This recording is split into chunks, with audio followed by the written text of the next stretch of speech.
Hello, everyone, and thank you so much for joining me today.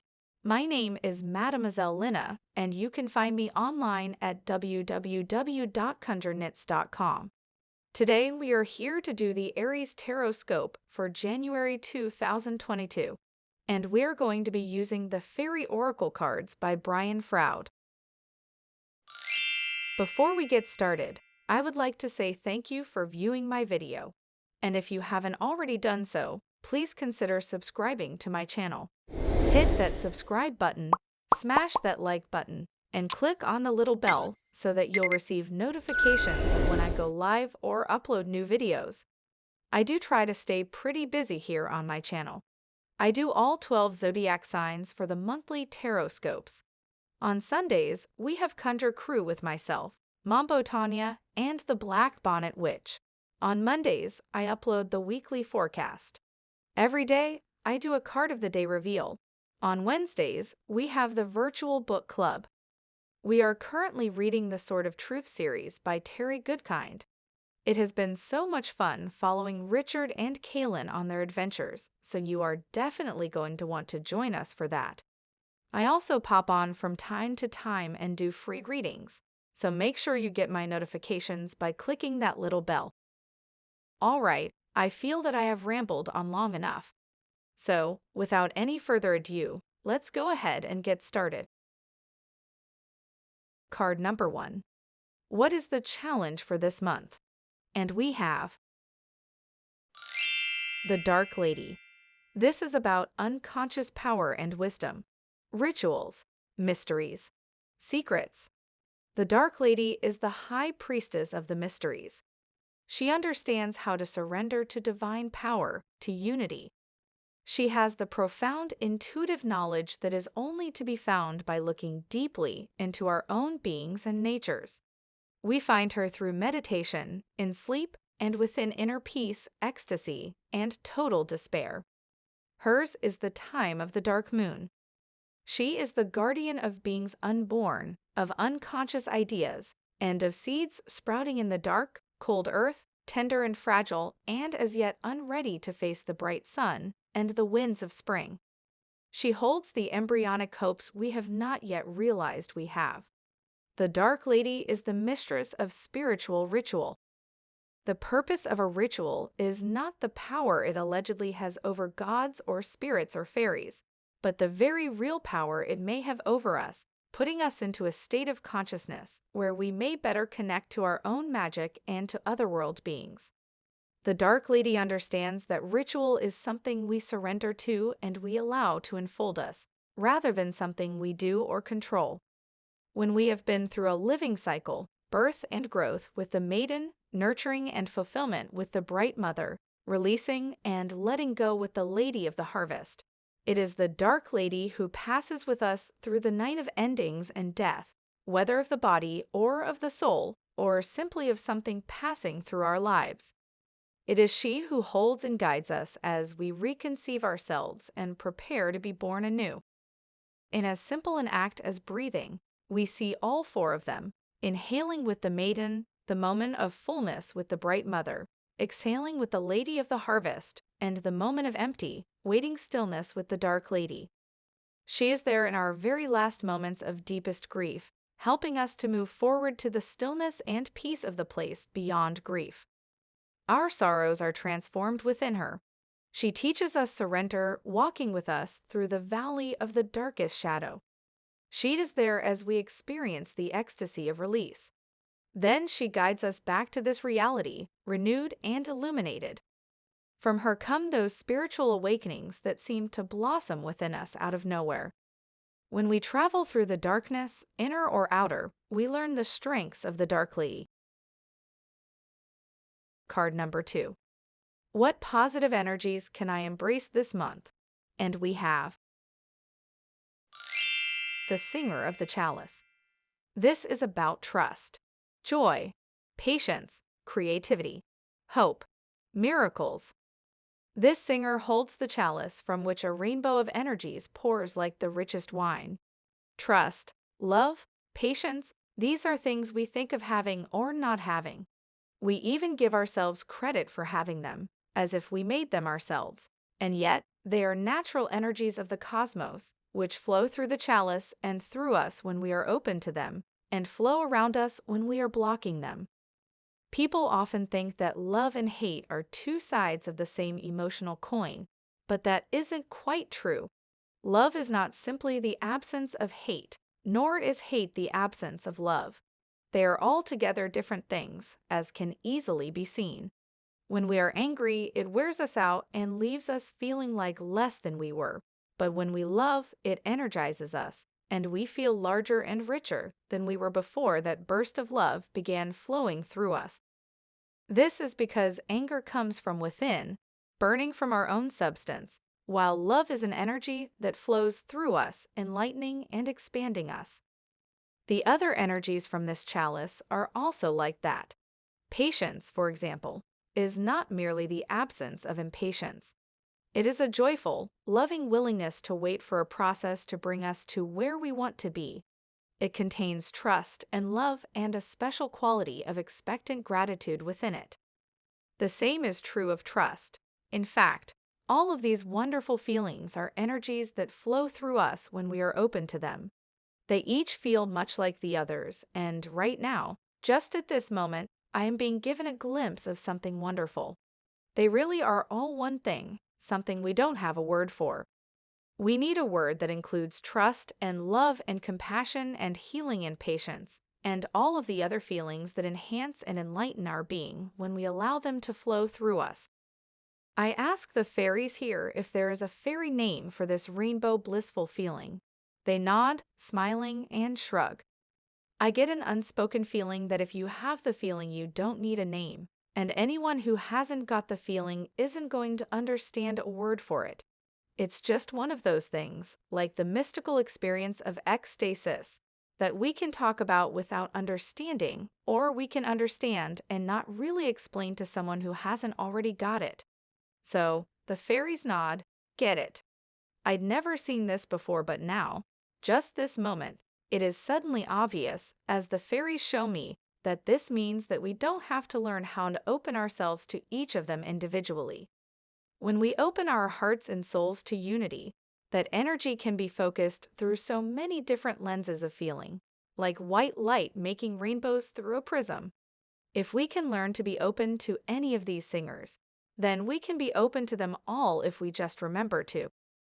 All, and I say all knowing that it is a mighty big all, we have to do is, first, stop doing the things that close us down. Let go of the attitudes, beliefs, and emotions that block this energy. Second, we need to actively invite these energies to flow through us, and all that takes is asking. The thing is, the energy is already there. Our asking merely tells our own higher self and the singers that we, on this conscious level, are ready to accept it. It's like opening your arms to hug someone, or opening a door to let them in.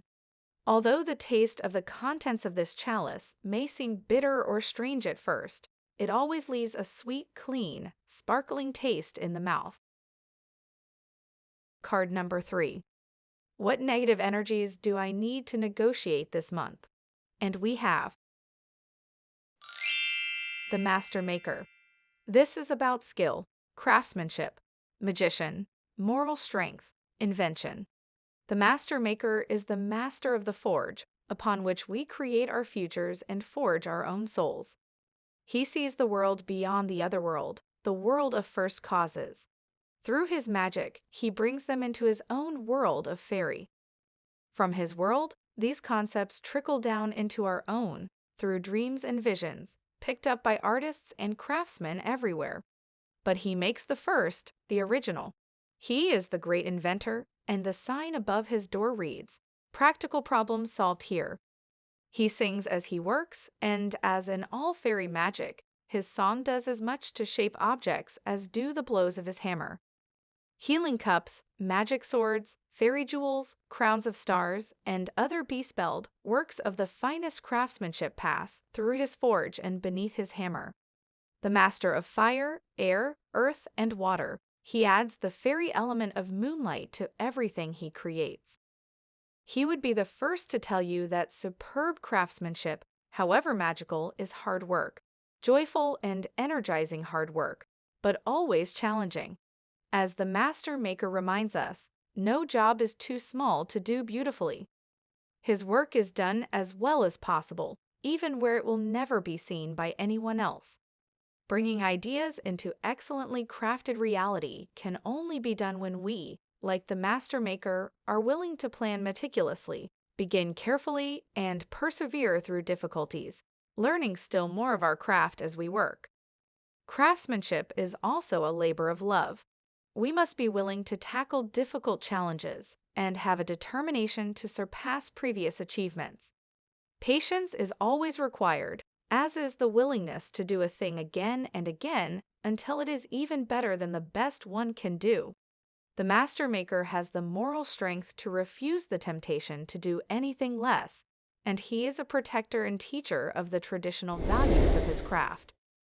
Yet, in balance to all of this, the master reminds us that we also need to learn our own limits. Not everyone can do everything superbly. When we discover our talents and choose our craft, then we gain great joy and fulfillment from developing that skill into an art. We grow more like the master maker each time we do the best we can, and then stretch ourselves to do a little better than that. Card number 4. What do I need to make time for this month? And we have the Guardian at the Gate. This is about passages to new life, openings, gatekeeping. The principal task of the Guardian at the Gate is to facilitate the passage from one realm to another, and to block the passage of that which is not ready to pass. These realms may be Earth, Fairy, the cosmos of the singers, or Unity. They can also be considered as levels of reality or states of consciousness. In one state of consciousness, we are in the ordinary world. In another, we are in Fairy or Unity. Our bodies don't move, but our minds do. The Guardian at the Gate of Unity facilitates the passage of the song into the hearts of the singers, and aids the passages of humans and fairies into unity to be filled by that song when it is their time. We cannot make the mystical experience happen to us. We can only open our hearts wider and wider until we are ready, usually only momentarily, to receive it. The Guardian at the Gate recognizes our readiness. We see the energy gathering into the starry gate or streaming out of it in the picture, but we cannot tell what is happening on the other side of the gate. This is very suggestive of how these gates and our passages through them can be. This is the primal spirit of all of the guardians that appear when we are about to step through all metaphorical and most physical gateways. From the guardians of the passages between the worlds to the guardians, doorkeepers, at your own front door, they are all manifestations of one spirit, like facets of different sizes on the surface of one diamond. Naturally, this card shows the Guardian at the gateway to Fairy and also to the Fairy's oracle itself. Every person, every fairy who has ever helped us through an important passage was manifesting the energy of the Guardian. Now the Guardian holds the gate of the other world open for us. All we need to do is to enter. Card number 5. What opportunity should I seize this month? And we have the Lady of the Harvest. This is about completion, grief, loss, harvest, release. After we have experienced the nurturing and fulfillment of the Bright Mother, the Lady of the Harvest, also called the Old Woman or Crone, helps us to let go of what is finished and liberate ourselves to move on to the next phase of our activities and relationships. As in the natural world, the old becomes compost for new growth in our lives. The Lady helps us to adapt to change and release. Often we associate the Lady of the Harvest with loss, regret, and grief, and often we are right to do so. The basic phases of grief are shock and denial, anger and guilt, emotional storm, acceptance, regaining of perspective, the beginning of healing, and the deepening of our capacity for love. The Lady of the Harvest understands grief and is patient and kind as we go through the sometimes painful process of letting go. We may well need to be patient and kind with ourselves. We should note here that the grieving process is the same for little losses and large ones. Only the time scale and the intensity of the emotions vary, but they vary enormously. We might go through all the grieving stages of a small loss in a few minutes, while it may take years for a greater loss. On the other side of this letting go business, there are many things that make us lighter and happier when we release them. Old traumas, tasks, or stages in our lives that we are glad to have finished, unhappy relationships, or feelings that cause us pain and inhibit our growth. Sometimes we simply comfortably finish with one aspect of our lives and move on to the next happily anticipated one. Such releases are cause for celebration, and the old woman joyfully celebrates with us. In this card, we see both the patient acceptance of loss and the joyful celebration of liberation.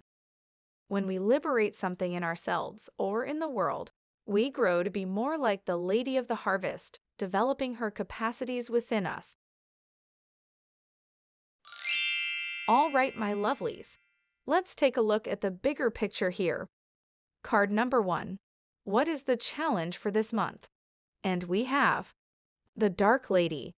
When we block the Dark Lady, we may be frenetically active, occupying ourselves with the outer world and ignoring the call of the world within.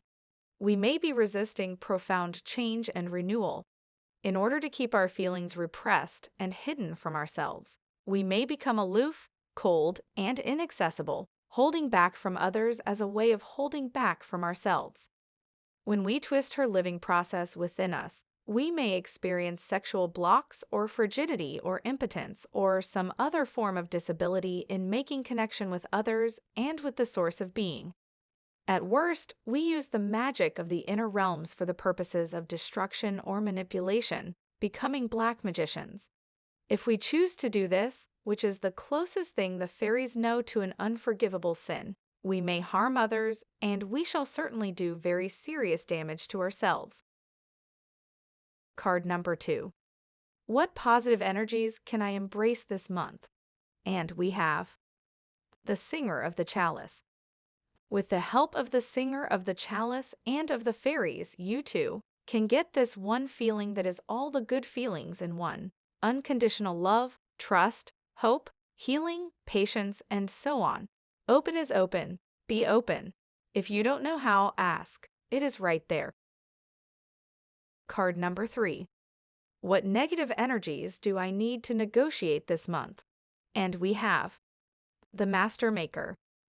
When the Master Maker's wisdom and skill are blocked, shoddy craftsmanship is a problem. It doesn't matter what the art or skill or craft is. It doesn't matter whether it is physical or intellectual. This situation is likely to deteriorate badly if people do not give their best, and then do even better than that. This may represent haphazard work, mediocrity, lack of skill, or unrealized potential. While traditional values of quality and integrity of workmanship are important, being dogmatic or stuck in outworn ways just for the sake of tradition is another block to the art of the craftsman. Twisted, the wisdom of this card becomes indicative of the misuse of craftsmanship. For example, we might use our skills in finishing to hide flaws in a structure of either a physical object or a concept or organization. The destructive mode here is to use our skills and craftsmanship in any field to create the means of destruction, whether of lives or the environment or hopes and dreams. Card number 4. What do I need to make time for this month? And we have the Guardian at the Gate. This card indicates that a passage is being made to the beginning of something new in our lives. It speaks of new opportunities and new openings. Passing through this gate may lead to a physical journey, a mental or an emotional one, or a journey of the spirit. It always leads to adventure. This gateway will also lead to significant change in our lives. The passage through such a gate changes us. The gate we face may not seem like much, the decision to enter may not seem to be a matter of great moment, but the presence of the Guardian at the gate tells us that something important is happening. It indicates that going forward through that gate is no small thing, but something to be approached with awareness and prayerfulness. We are embarking on a new phase of our lives, and there will be no going back once this gate has been passed. That is the kind of transition the guardian at the gate leads us to, always to irrevocable change. We may, of course, ask the guardian at the gate for guidance and protection on our journey, and we would be wise to do so. Alternatively, the presence of the guardian at the gate may indicate that you are being asked to help open a gate for someone else, to help provide an opportunity for them. The job of a gatekeeper or gatekeeper's assistant is merely to open the gate, not to push people through it. Card number 5. What opportunity should I seize this month? And we have the Lady of the Harvest. It is time to accept change, to move on to the next phase. Power and strength in the present and future come from releasing the past. This is a time of liberation, and we might as well cooperate with it. It will happen whether we want it to or not. Release and liberation may be painful or joyful, depending on the circumstances. Cry if you need to, be joyful if that is appropriate, but in either case, trust the process, acknowledge what you feel, and prepare to move on. I hope that this reading has helped you and will help lead you and guide you throughout the month of January. Keep it in mind throughout your daily activities. Then, before you go to bed each evening, journal about how it was pertinent to your day. Also, feel free to comment below if you would like. I would love to hear from you. If you do feel that it has helped you and that it will help someone else, please feel free to share this video. Sharing is caring. And if you would like a more in-depth and personal reading, you can go to my website at www.conjureknits.com and click on the link at the top of the page that says, Book a Reading. Oh, and by the way, did you know that you could have gotten this TarotScope up to 2 weeks before the general public? Oh yes, check out my Patreon for details. I will drop a link in the description box below. I hope you all have a very beautiful and amazing month. Love you bunches. Shalom.